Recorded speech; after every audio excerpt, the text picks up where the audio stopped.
Langit sore di kota kecil itu tampak mendung. Jalanan mulai dipenuhi orang-orang yang bergegas pulang.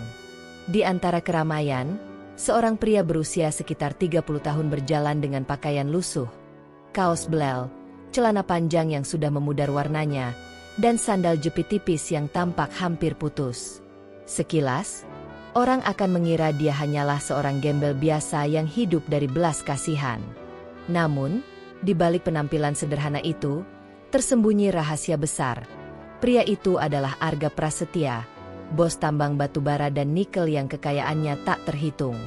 Arga sengaja menyamar. Selama bertahun-tahun, ia hidup dikelilingi orang yang hanya peduli pada hartanya. Setiap wanita yang mendekat, ujung-ujungnya menuntut barang mewah, mobil baru, atau liburan ke luar negeri. Hatinya lelah.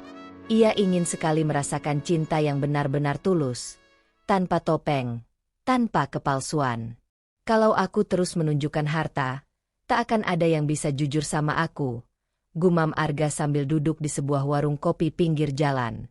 Tangannya memegang gelas kopi hitam, matanya memandang jauh ke arah jalanan yang ramai. Pemilik warung, seorang bapak tua, meliriknya iba. "Mas, kalau belum makan, sini tak kasih nasi bungkus. Bayarnya nanti aja kalau ada," katanya. Arga tersenyum kecil. "Nggak usah, Pak. Saya masih punya rezeki buat bayar. Biar sedikit, yang penting halal." Bapak itu terkejut. Jarang ada pengangguran lusuh yang masih berbicara sebijak itu. Hari-hari Arga ia jalani dengan bekerja serabutan. Kadang bantu angkut barang di pasar, kadang jadi kuli bangunan, bahkan pernah jadi tukang parkir. Tak ada yang tahu, di balik dompet tipisnya, ia menyimpan sebuah kartu hitam bank internasional yang sanggup membeli satu kompleks perumahan sekaligus. Sampai suatu hari, di sebuah jalan sepi menuju kampus negeri, ia melihat seorang gadis cantik tengah kesulitan dengan mobil mewahnya. Ban mobil itu kempes, dan gadis itu kebingungan. Rambut hitam panjangnya terurai. Wajahnya pucat karena kepanasan. Gadis itu adalah Naila Adiningrum, anak seorang gubernur terkenal. "Duh, gimana ini? Mana aku nggak bisa ganti ban?" keluh Naila sambil memegang ponselnya, mencoba menghubungi seseorang.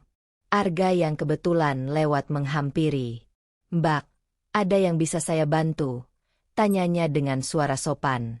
Naila menoleh, sedikit terkejut melihat pria lusuh di hadapannya. Dalam pikirannya, ia ragu. Orang ini terlihat seperti gembel. Namun, karena situasinya mendesak, ia tak punya pilihan lain.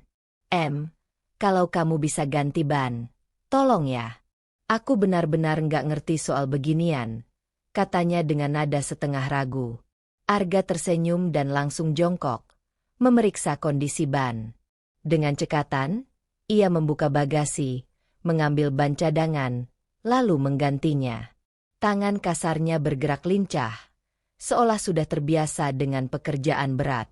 Dalam waktu singkat, ban terpasang kembali. "Sudah beres, Mbak. Bisa jalan lagi sekarang," kata Arga sambil mengelap tangannya dengan kain lusuh. Naila tertegun. "Wah, cepat banget. Makasih." "Ya, siapa nama kamu?" "Arga." "Mbak, saya cuma orang biasa. Nggak usah repot-repot ingat nama saya." Naila mengangguk pelan. Ada sesuatu dalam sorot mata pria itu yang berbeda. Meski pakaiannya lusuh, tatapan matanya penuh wibawa dan ketulusan. Ia membuka dompet, hendak memberikan uang. "Ini, buat kamu. Terima kasih sudah nolongin aku." Namun, Arga menggeleng tegas. "Nggak usah, Mbak. Saya nolongin bukan buat uang." Naila semakin bingung. Jarang sekali ada orang sederhana yang menolak uang begitu saja. Ada rasa kagum yang tiba-tiba tumbuh di hatinya. Sejak hari itu, pertemuan demi pertemuan terjadi. Kadang Naila sengaja mampir ke warung tempat Arga sering nongkrong. Kadang Arga menolongnya membawa belanjaan dari pasar. Semakin lama, mereka semakin dekat. Naila mulai menyukai kerendahan hati Arga. Namun, di balik semua itu, Arga tetap menyembunyikan identitas aslinya. Ia ingin melihat sejauh mana gadis itu mampu mencintai dirinya yang dianggap gembel. Suatu malam, Arga duduk sendirian di kos sempitnya, sebuah ruangan kecil dengan dinding berlumut dan kasur tipis. Ia menatap langit-langit kamar, lalu bergumam, apakah Naila akan tetap memilihku kalau tahu siapa aku sebenarnya? Atau dia juga akan menjauh begitu tahu aku kaya? Pertanyaan itu terus menghantui. Namun, di dalam hatinya, tumbuh keyakinan bahwa Naila berbeda. Tatapan gadis itu jujur, tulus, dan penuh rasa ingin tahu. Di luar sana, dunia tidak tahu bahwa seorang bos tambang dengan 10 mobil mewah, rumah seperti istana, dan rekening miliaran rupiah sedang berjuang mencari cinta sejati, bukan di balik jas mahal dan jam tangan ratusan juta, melainkan di balik pakaian lusuh dan sandal jepit sederhana. Dan disitulah cerita Arga dan Naila benar-benar dimulai. Hari itu, matahari bersinar terik. Jalan raya di sekitar kampus negeri cukup ramai. Mahasiswa lalu lalang dengan wajah lelah tapi semangat. Di antara kerumunan itu, Arga kembali terlihat dengan pakaian lusuhnya. Ia baru saja selesai membantu seorang pedagang pasar mengangkat karung beras, lalu berjalan sambil menyandang tas kain kecil di pundaknya. Seolah takdir mempertemukan mereka lagi. Dari kejauhan ia melihat Naila keluar dari kampus. Gadis itu mengenakan kemeja putih dan celana jeans sederhana, tapi tetap terlihat anggun. Rambut hitamnya dibiarkan tergerai. Wajahnya basah oleh keringat karena panas. Naila tertegun saat melihat Arga. "Kamu?" serunya pelan. Seakan tak percaya pria lusuh yang kemarin menolongnya kini muncul lagi di hadapannya. Arga tersenyum kaku. "Iya, Mbak Naila." Naila aja kali ya? Kamu kuliah di sini?" "Ya." Iya. Kamu ngapain di sini?" tanyanya penasaran. "Aku barusan kerja bantuin orang di pasar," jawab Arga singkat, sambil menggaruk kepala. "Kebetulan lewat sini. Ketemu kamu lagi." Naila mengangguk. Hatinya entah kenapa berdebar. Ada sesuatu dari pria lusuh ini yang membuatnya ingin tahu lebih dalam.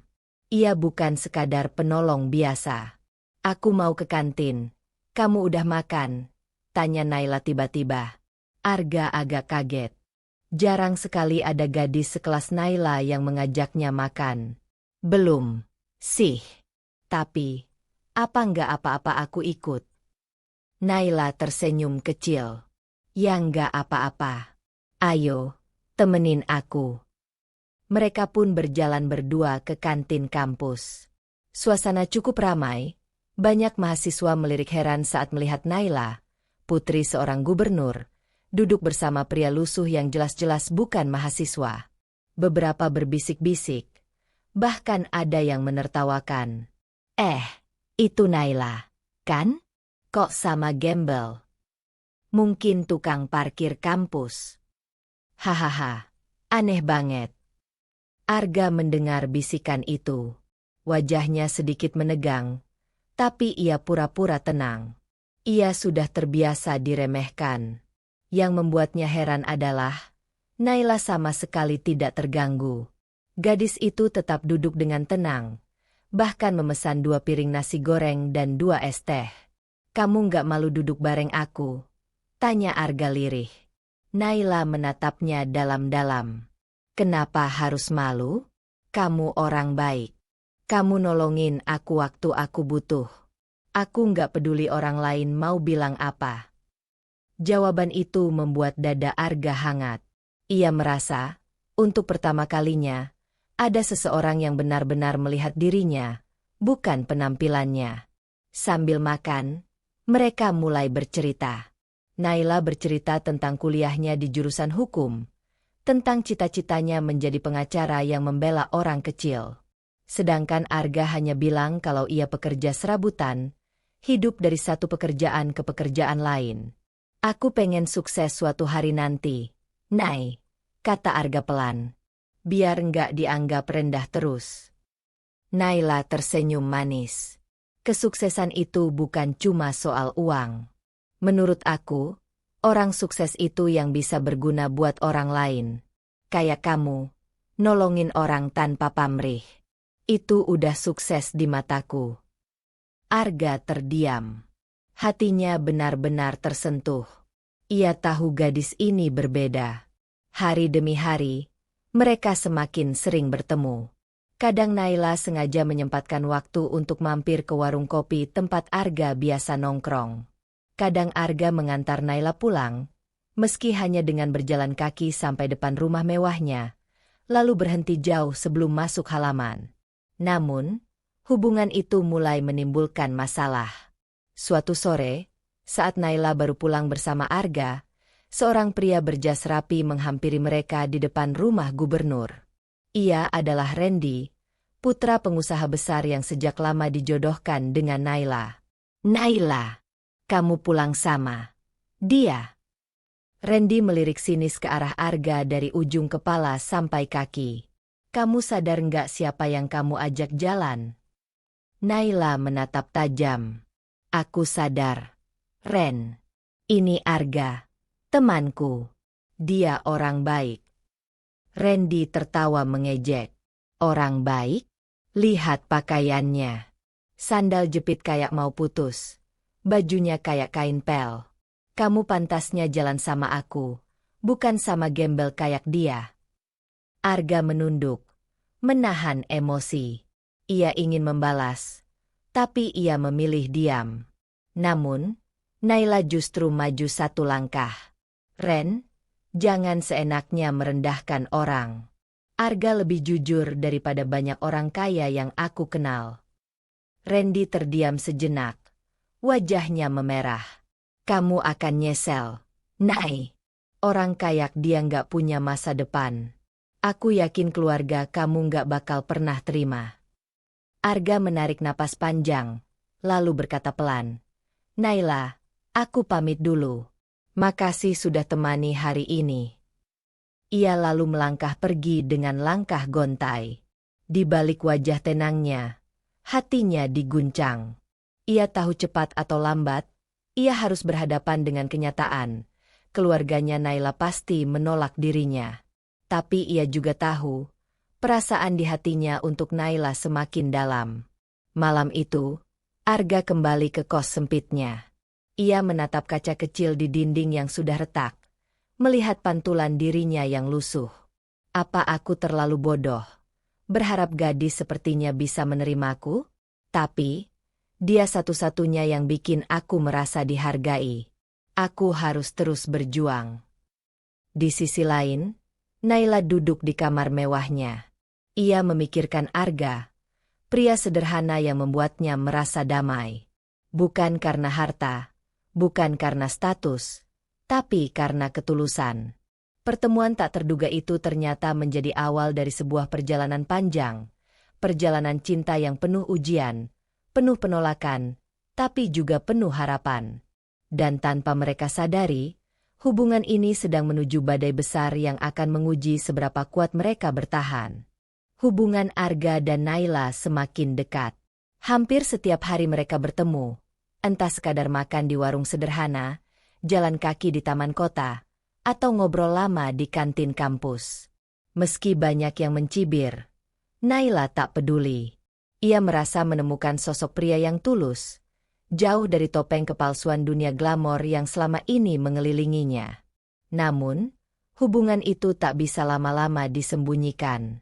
Isu kedekatan Naila dengan pria lusuh mulai terdengar sampai ke telinga keluarganya. Suatu malam, di ruang makan rumah gubernur yang besar dan megah, Naila dipanggil oleh ayahnya, Gubernur Arman, dan ibunya, Bu Ratna. Mereka duduk dengan wajah serius. Naila, suara Gubernur Arman berat. Papa dengar kamu sering jalan sama seorang laki-laki. Naila menunduk. Iya, Pak. Namanya Arga. Arga. Bu Ratna menatap tajam. Itu Yang pakaiannya lusuh itu? Yang katanya cuma kulis serabutan. Naila menelan ludah, lalu menjawab mantap. Iya, Ma. Dia memang sederhana, tapi dia baik. Dia jujur, tulus, dan selalu ada buat aku. Gubernur Arman menggebrak meja. Kamu sadar nggak, Naila? Kamu anak seorang gubernur. Kamu harus pilih pasangan yang sepadan. Bukan orang jalanan yang masa depannya nggak jelas. Tapi, Pak, suara Naila bergetar. Aku sayang sama dia. Ucapan itu membuat kedua orang tuanya terdiam, lalu saling pandang. Wajah mereka penuh kekecewaan. Cukup, teriak Bu Ratna. Kamu masih muda, belum tahu dunia.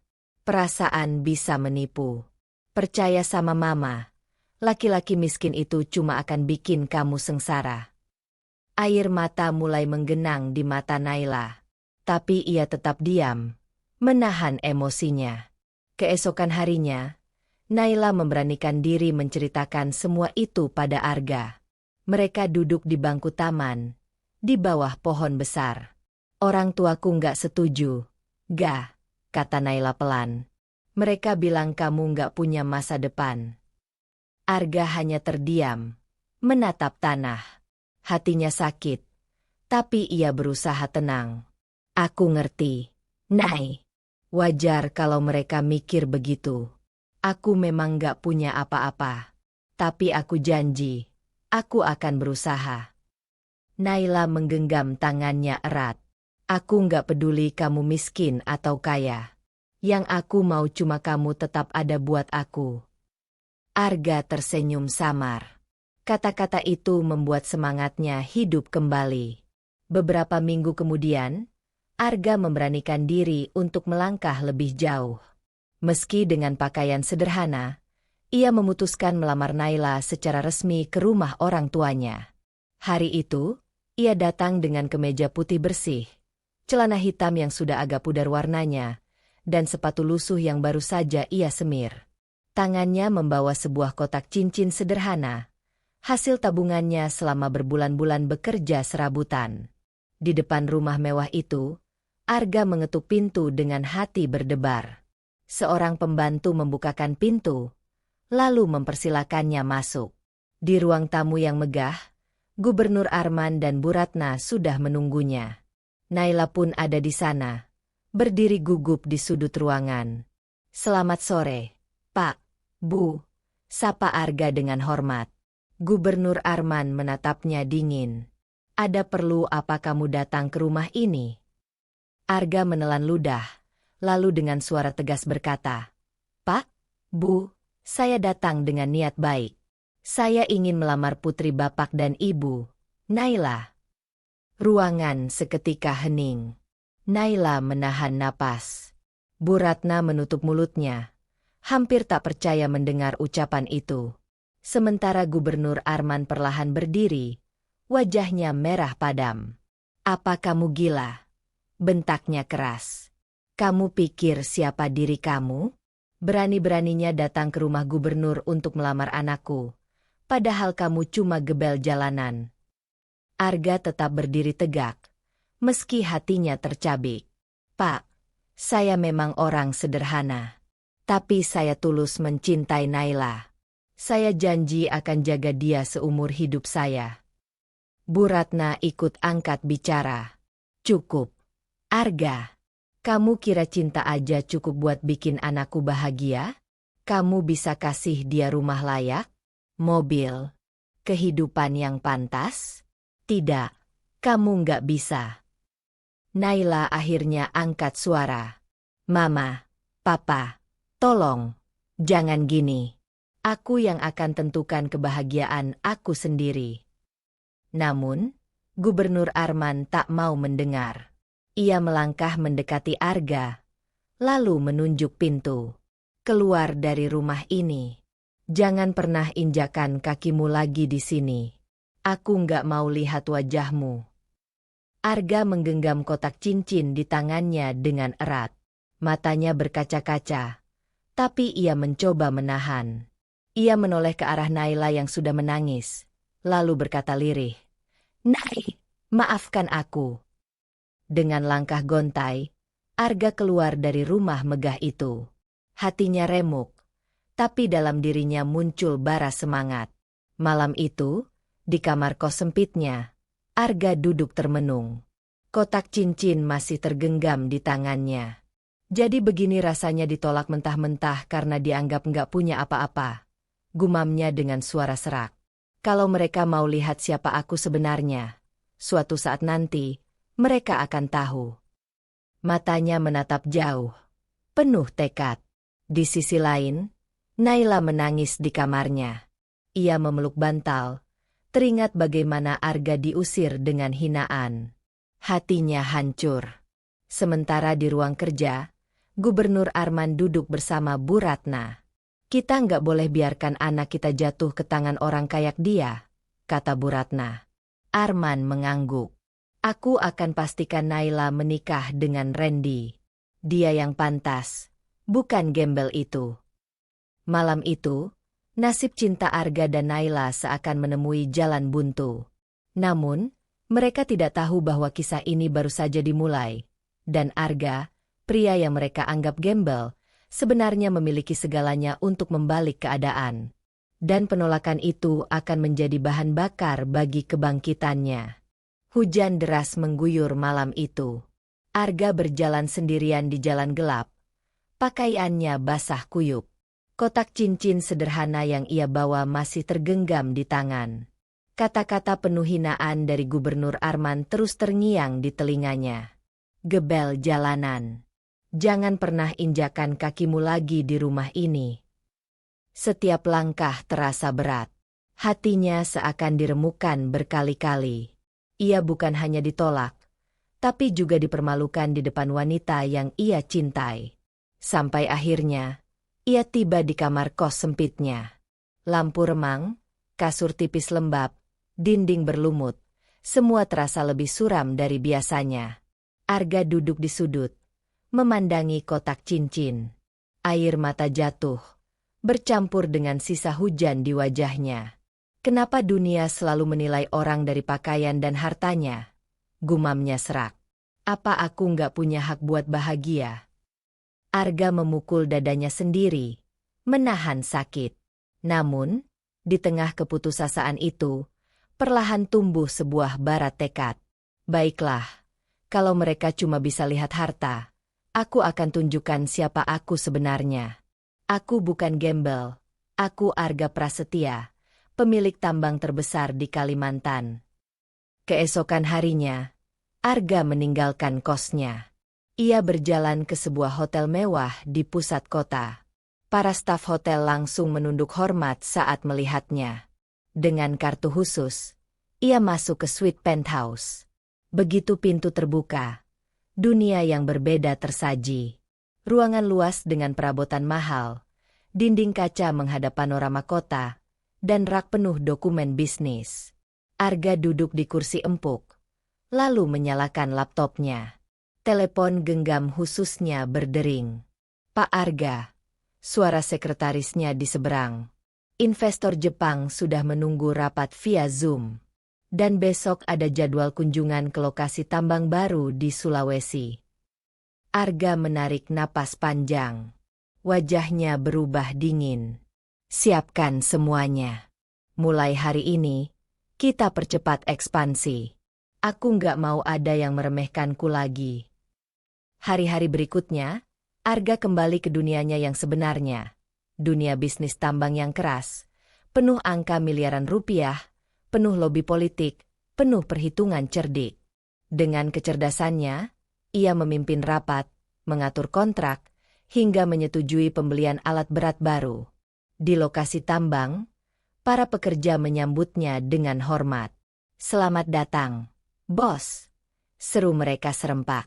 Arga mengenakan helm putih dan rompi keselamatan, berjalan dengan langkah mantap. Tidak ada lagi pria lusuh dengan sandal jepit. Yang ada sekarang adalah pemimpin berwibawa yang disegani. Namun, jauh di lubuk hatinya, luka penolakan itu masih terasa. Setiap kali ia menutup mata, wajah Naila yang menangis dan teriakannya saat ia diusir selalu muncul. Beberapa minggu kemudian, Arga duduk di ruang kerjanya yang megah. Di depannya, berjejer dokumen kontrak baru dengan nilai fantastis. Ia baru saja menutup kesepakatan ekspor besar-besaran ke Eropa. Seorang sahabat lamanya, Bima, datang berkunjung. "Ga, aku nggak habis pikir sama kamu. Kenapa dulu rela nyamar jadi miskin?" Arga tersenyum pahit. "Aku cuma pengen tahu, ada nggak orang yang bisa mencintaiku karena aku, bukan hartaku?" Bima menghela napas. Dan ternyata, malah disakiti. Arga menatap keluar jendela, ke arah gedung-gedung tinggi. "Bukan Naila yang nyakitin aku. Dia tulus. Tapi keluarganya, mereka yang merendahkanku. Aku nggak akan pernah lupa." Bima menepuk bahunya. "Terus, apa rencanamu sekarang?" Arga berdiri, berjalan ke arah garasi pribadinya. Saat pintu otomatis terbuka, deretan mobil mewah berkilau, Ferrari, Lamborghini, Rolls-Royce, Bugatti, dan deretan lainnya, tersaji seperti koleksi museum. "Aku akan kembali," kata Arga dengan nada dingin. "Bukan sebagai gembel, tapi sebagai diri asliku. Dan saat itu, mereka akan tahu siapa yang selama ini mereka hina." Di sisi lain, Naila menjalani hari-harinya dengan penuh kesedihan. Ia terus teringat Arga, pria sederhana yang membuatnya merasa hidup. Ia merasa terjebak di antara cinta tulus dan kewajiban sebagai anak pejabat. Randy, pria yang dijodohkan dengannya, terus berusaha mendekat. Ia membawakan bunga, hadiah mahal, bahkan mobil baru. Namun, hati Naila tak bisa menerima. "Aku nggak butuh semua ini, Ren," kata Naila tegas. "Aku cuma butuh ketulusan." Randy mendengus. "Kamu masih mikirin gembel itu? Nay, cepat atau lambat kamu akan sadar. Dunia ini butuh uang dan kekuasaan. Cinta nggak bisa bayar tagihan listrik." Naila membuang muka, hatinya perih. Ia tahu orang tuanya terus menekan agar ia menerima Randy. Tapi hatinya menolak. Suatu malam, Naila melihat berita di televisi. Ada liputan tentang seorang pengusaha tambang muda sukses yang baru saja masuk daftar 10 orang terkaya di Asia Tenggara. Wajah di layar membuatnya tercekat. Itu Arga. Matanya membesar. Air matanya menetes. Itu dia? Arga, bukan orang miskin. Ia tak bisa percaya. Pria yang selama ini ia kenal sederhana ternyata menyimpan identitas besar. Hatinya campur aduk, antara bahagia karena Arga ternyata kuat, dan kecewa karena ia merasa ditipu. Di saat Naila dilanda kebingungan, Arga sedang merancang langkah berikutnya. Ia berdiri di balkon penthouse, memandangi kerlip lampu kota. Angin malam berhembus kencang, membawa suara hatinya yang berbisik. "Waktu akan tiba. Mereka akan melihat siapa aku sebenarnya. Dan aku akan kembali, bukan untuk balas dendam, tapi untuk menunjukkan bahwa cinta sejati tidak bisa dipermainkan." Namun, dalam lubuk hatinya yang paling dalam, Arga tahu, pertemuan itu tidak akan sederhana. Ia akan kembali dengan kekuatan besar. Tapi apakah Naila masih melihatnya sebagai pria yang sama? Atau semuanya sudah terlambat? Bab ini menutup dengan bayangan Arga melangkah ke deretan mobil mewahnya. Tangannya menyentuh kunci salah satunya. Senyum dingin terukir di wajahnya. Kebangkitan telah dimulai. Hari itu kota tempat tinggal gubernur dibuat gempar. Jalan utama yang biasanya lengang, mendadak dipenuhi suara deru mesin mobil mewah berderet panjang. Tidak tanggung-tanggung, ada 10 mobil supercar dan SUV kelas atas yang berjalan beriringan. Lampu-lampu siang pun seakan kalah terang dengan kilau cat metalik mobil-mobil itu. Orang-orang berdesakan di pinggir jalan, memegang ponsel, merekam iring-iringan bak konvo pejabat negara. Itu siapa sih? Sultan baru ya? Bisik seorang pedagang kaki lima. Katanya sih, itu orang kaya baru, bos tambang dari Kalimantan, jawab yang lain. Tapi kok kabarnya dulu pernah nyamar jadi gembel? Masa iya? Kabar yang dulu dianggap angin lalu kini mulai menyeruak kembali. Sosok yang keluar dari salah satu mobil, seorang pria gagah berjas hitam, wajahnya penuh wibawa, berbeda jauh dari tampilan lusuh saat pertama kali melamar anak gubernur. Dialah Arman, pria yang dulu dianggap sampah masyarakat, kini kembali dengan jati diri aslinya, bos besar tambang batubara dan nikel yang kekayaannya tak terhitung. Arman berdiri tegap di depan rumah megah gubernur. Pintu gerbang besi yang biasanya hanya terbuka untuk tamu-tamu penting, kali ini terbuka lebar. Satpam yang dulu pernah mengusirnya dengan kasar, kini hanya bisa menunduk dalam-dalam, tidak berani menatap mata Arman sedikit pun. "Pak, silakan masuk. Maafkan kami dulu." Suara satpam itu bergetar. Arman hanya tersenyum tipis. "Kalian hanya menjalankan perintah. Aku tidak pernah menyalahkan orang kecil. Yang salah adalah yang meremehkan." Suasana berubah tegang ketika gubernur keluar menyambut. Wajahnya jelas kaget bercampur malu. Ia masih ingat jelas bagaimana dulu ia menolak Arman mentah-mentah, menghinanya habis-habisan, bahkan menyuruhnya pergi dengan kata-kata pedas. Kini, lelaki yang dulu dipandang rendah itu berdiri dengan kekuatan yang sulit terbantahkan. "Arman, kau?" Suara gubernur bergetar. "Ya, saya, Pak." Arman yang dulu dianggap gembel tak berguna. "Tapi hari ini saya kembali. Tidak untuk menuntut balas, hanya untuk menunjukkan bahwa tidak selamanya penampilan menentukan siapa seseorang sebenarnya." Kata-katanya membuat semua orang terdiam. Bahkan wartawan yang datang meliput hanya bisa menahan napas. Dari dalam rumah, Nadia, putri sang gubernur, keluar dengan gaun sederhana. Matanya membesar melihat pria yang dulu ia tolak kini berdiri gagah. Hatinya bergetar hebat. Ia masih ingat wajah tulus Arman saat datang melamarnya, walau dengan pakaian kumal dan sandal jepit. Saat itu ia pun ikut menertawakan. Tapi kini, di hadapan pria yang sama dengan aura berbeda, ia menyesal dalam diam. "Arman," ucap Nadia lirih. Arman menatapnya sebentar, lalu kembali mengalihkan pandangan. "Aku tidak kembali untuk memohon cintamu lagi, Nadia. Aku hanya ingin menunjukkan siapa aku sebenarnya. Dulu aku datang dengan hati yang tulus, tapi kalian menolakku hanya karena tampilan luar. Dan hari ini, aku ingin kalian tahu, yang kalian remehkan ternyata jauh lebih tinggi dari yang kalian bayangkan." Gubernur yang biasanya angkuh mulai kehilangan kata-kata. Ia mencoba tersenyum, meski kaku. "Arman, dulu aku salah menilai. Aku tidak tahu siapa kau sebenarnya. Kau harus mengerti. Sebagai orang tua aku ingin yang terbaik untuk anakku." Arman menjawab dengan nada datar. "Yang terbaik menurutmu adalah materi, bukan hati. Padahal materi bisa datang dan pergi, tapi hati yang tulus jarang dimiliki seseorang. Sayangnya, kalian kehilangan kesempatan itu." Suasana menjadi semakin panas. Nadia menunduk, menahan air mata. Rasa penyesalan begitu menyesakan. Ia teringat bagaimana dulu ia menolak dengan sombong.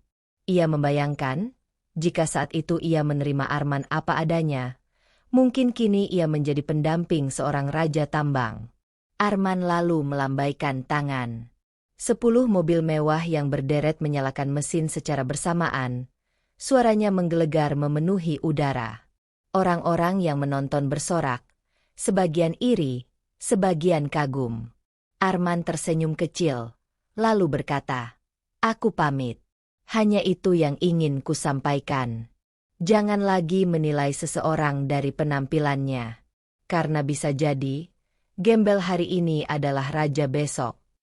Namun sebelum ia beranjak pergi, Nadia berlari menghampiri. Arman, tunggu. Suaranya nyaring membuat semua mata tertuju padanya. Arman berhenti, menoleh. Aku salah. Aku menyesal. Bisakah kau beri aku kesempatan lagi? Suara Nadia bergetar penuh harap. Kerumunan berdesis. Semua orang terkejut dengan pengakuan itu. Gubernur tampak pucat. Jelas tidak menyangka anaknya berani bicara seperti itu di depan umum. Arman menatap Nadia lama. Ada luka lama yang mengintip di matanya. Ia lalu tersenyum tipis. Tapi senyum itu dingin. Kesempatan itu sudah kau buang sendiri. Nadia, aku bukan lagi Arman yang dulu datang melamarmu dengan harapan. Aku sudah melewati masa itu.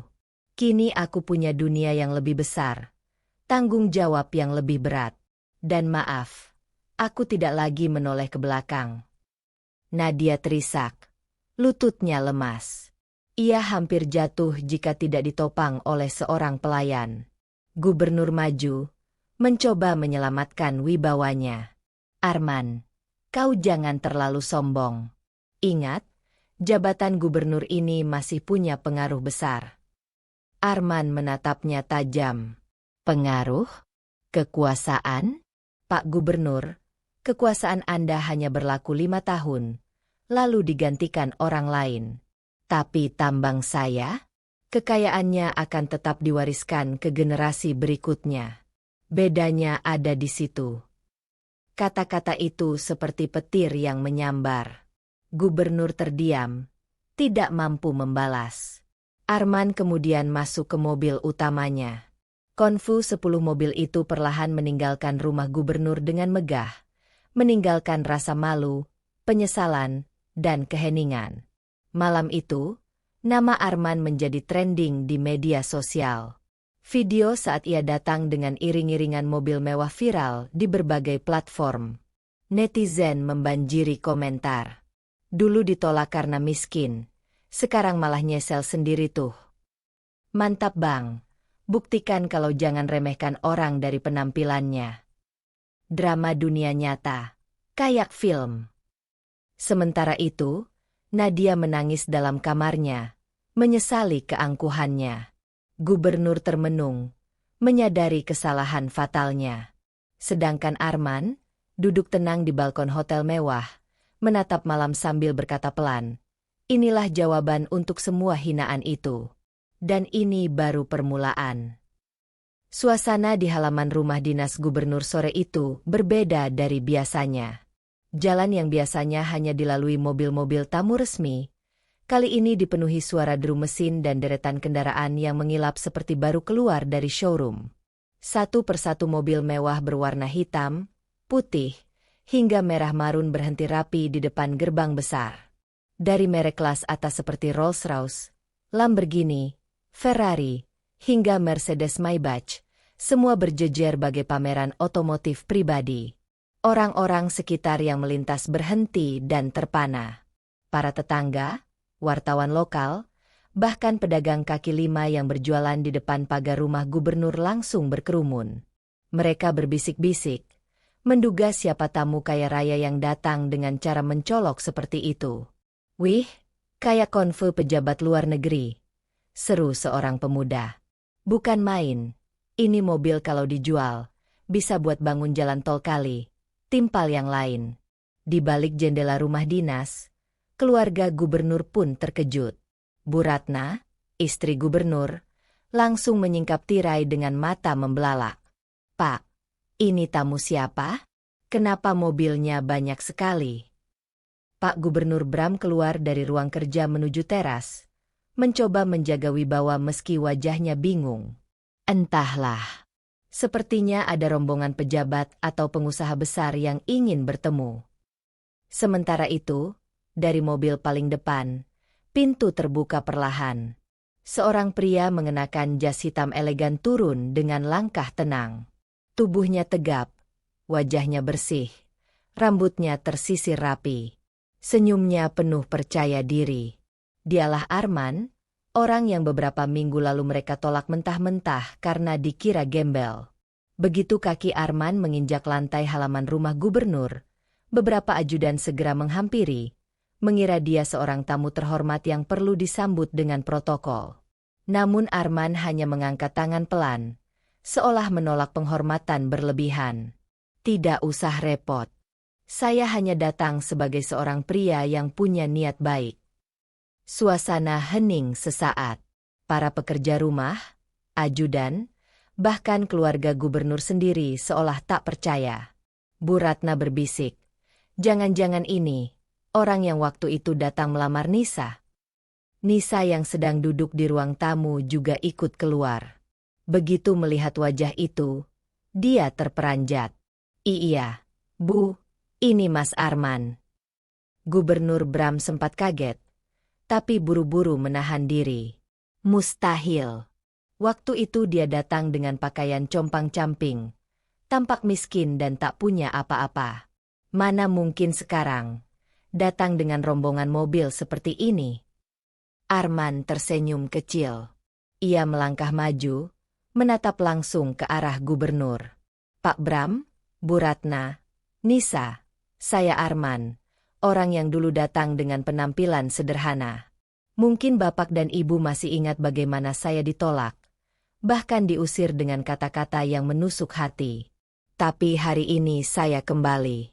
Bukan untuk pamer, bukan untuk merendahkan. Saya hanya ingin menunjukkan siapa diri saya sebenarnya." Kata-kata Arman membuat kerumunan semakin heboh. Para tetangga berdesis. Wartawan mulai menyalakan kamera, memotret dan merekam suasana. Gubernur Bram menegakkan badan, mencoba tetap berwibawa. "Jadi, kau datang untuk membalas dendam dengan pamer harta, begitu?" Arman menggeleng pelan. "Tidak, Pak. Saya tidak pernah menyimpan dendam.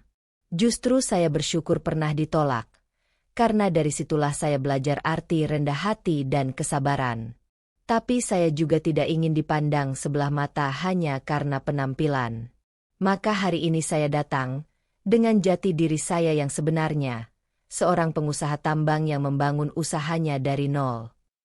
Nisa menatap Arman dengan campuran kaget, kagum, dan malu. Dia masih ingat bagaimana ia sempat merasa iba waktu pertama bertemu, lalu ikut kecewa ketika orang tuanya mengusir pria itu. Namun kini, di hadapannya berdiri seorang lelaki berkelas, jauh di atas ekspektasinya. Bu Ratna menutup mulutnya dengan tangan, wajahnya merah padam. Ia teringat ucapan kasarnya dulu, saat menyebut Arman tak pantas masuk ke rumah ini. Sementara itu, Arman menoleh sebentar ke arah deretan mobil mewah yang berjejer. "Mobil-mobil itu bukan untuk pamer, Pak. Anggap saja sebagai simbol keseriusan saya. Jika dulu Bapak menolak saya karena saya tampak miskin, maka sekarang saya tunjukkan bahwa saya mampu. Mampu memberi kebahagiaan, mampu memberi kehidupan yang layak bagi wanita yang akan menjadi pendamping saya." Suasana makin tegang. Para wartawan berdesakan mendekat, mencatat setiap kata. Gubernur Bram menarik napas panjang. Ia sebenarnya kagum, tapi gengsinya menolak untuk langsung mengakui. "Kalau begitu, apa maksudmu datang lagi kemari?" Arman menatap lurus. Suaranya tenang namun tegas. "Maksud saya tetap sama, Pak. Saya datang melamar putri Bapak, Nisa." Kerumunan langsung bergemuruh. Ada yang bertepuk tangan, ada yang bersiul, ada pula yang berseru kagum. Nisa sendiri menunduk. Wajahnya memerah. Ia tak menyangka lelaki yang dulu dianggap gembel kini kembali dengan cara semegah ini. Dalam hatinya, ada perasaan bangga sekaligus haru. Namun, Pak Bram belum luluh. Lamaran bukan perkara mudah. Kekayaan bisa membuat orang terpesona, tapi yang lebih penting adalah kesungguhan dan ketulusan. Bagaimana saya bisa percaya kalau semua ini bukan sekadar sandiwara untuk menjatuhkan nama baik keluarga saya? Arman tidak tersinggung. Ia justru tersenyum. "Pak, jika Bapak menganggap ini sandiwara, silakan uji saya. Silakan tanyakan pada siapa saja di dunia bisnis tambang. Nama saya akan terdengar. Saya tidak butuh pengakuan dengan cara menjatuhkan orang lain. Saya hanya butuh restu. Seketika suasana menjadi hening. Semua mata menatap gubernur, menunggu keputusannya. Bu Ratna menyentuh lengan suaminya, berbisik, "Pak, mungkin kita terlalu cepat menilai dulu. Lihatlah sekarang, dia datang dengan cara yang sopan dan penuh hormat." Nisa pun memberanikan diri bicara. "Ayah, Ibu, aku tidak peduli pada mobil atau kekayaannya. Yang aku lihat, Mas Arman tetap sama seperti pertama kali datang. Sikapnya rendah hati, sopan, dan penuh hormat. Mungkin, kali ini kita sebaiknya memberi kesempatan." Pak Bram terdiam cukup lama. Ego dan gengsinya sebagai gubernur membuatnya sulit mengakui kesalahan. Namun sorot mata Arman yang tegas dan tulus membuatnya goyah. Ditambah lagi sorakan warga di luar pagar yang sudah ikut bersuara, seolah menuntut keadilan. Akhirnya, dengan suara berat, Pak Bram berkata, "Baiklah, Arman. Jika memang niatmu tulus, aku akan pertimbangkan lamarannya. Tapi ingat, menjadi bagian dari keluarga ini bukan hanya soal harta. Aku ingin melihat pembuktianmu." Arman mengangguk mantap. "Terima kasih, Pak. Itu sudah lebih dari cukup bagi saya." Suasana pun pecah dengan tepuk tangan warga yang menonton.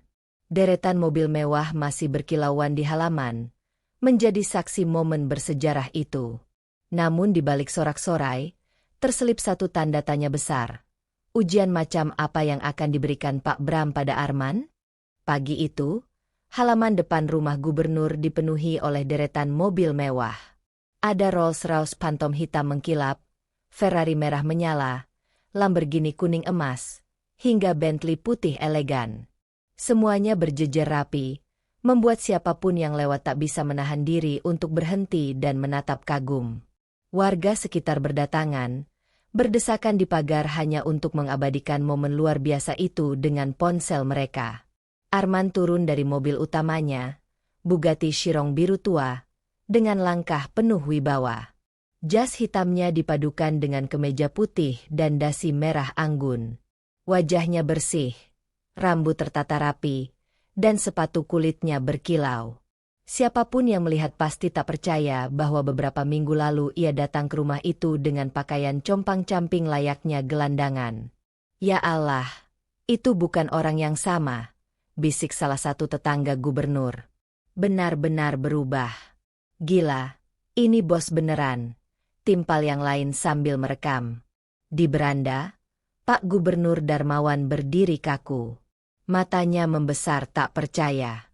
Anak buahnya, ajudan, dan istri gubernur pun melongo, tak bisa mengeluarkan kata-kata.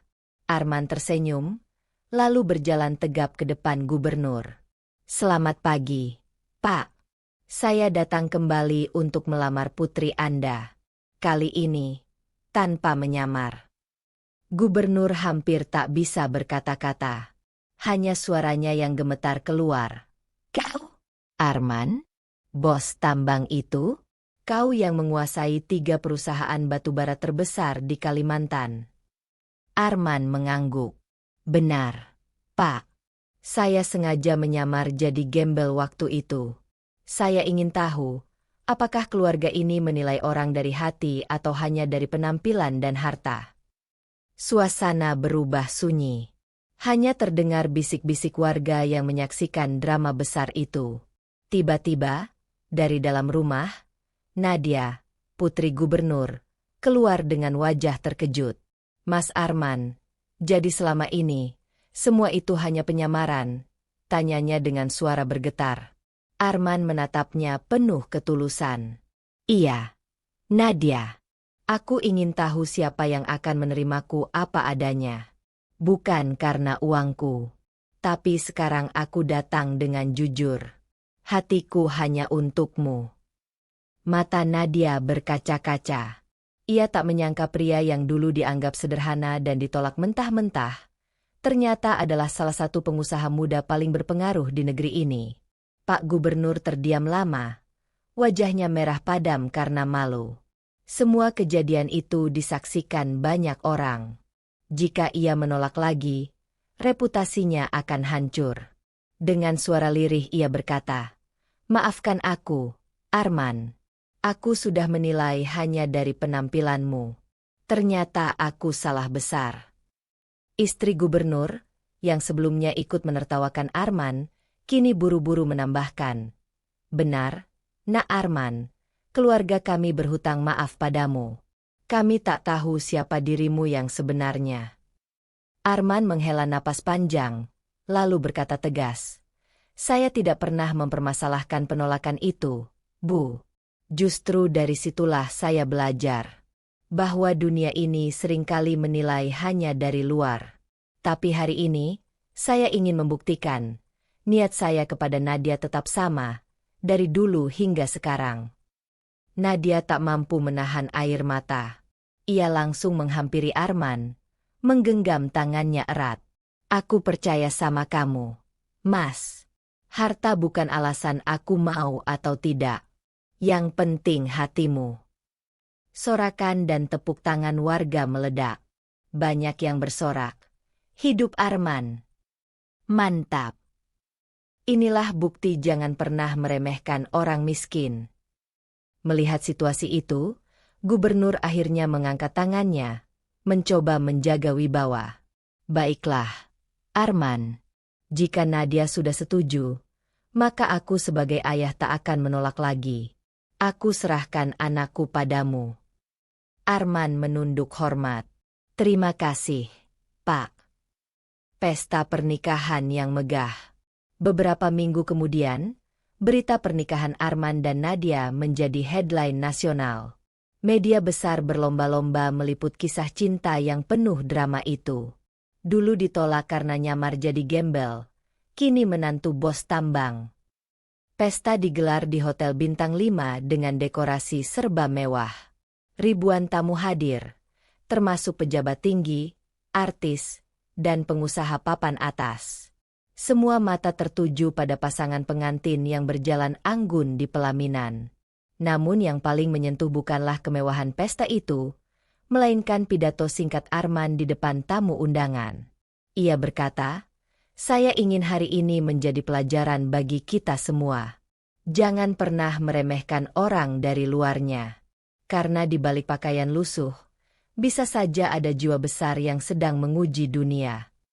Ucapan itu disambut tepuk tangan meriah. Banyak orang meneteskan air mata. Teringat pernah juga bersikap sombong kepada mereka yang sederhana. Balasan untuk kesombongan. Setelah pernikahan usai, keluarga gubernur semakin rendah hati. Pak Darmawan bahkan mengaku di hadapan media bahwa ia malu atas kesalahannya. "Saya pernah menolak menantu luar biasa hanya karena penampilannya. Itu adalah kesalahan terbesar saya.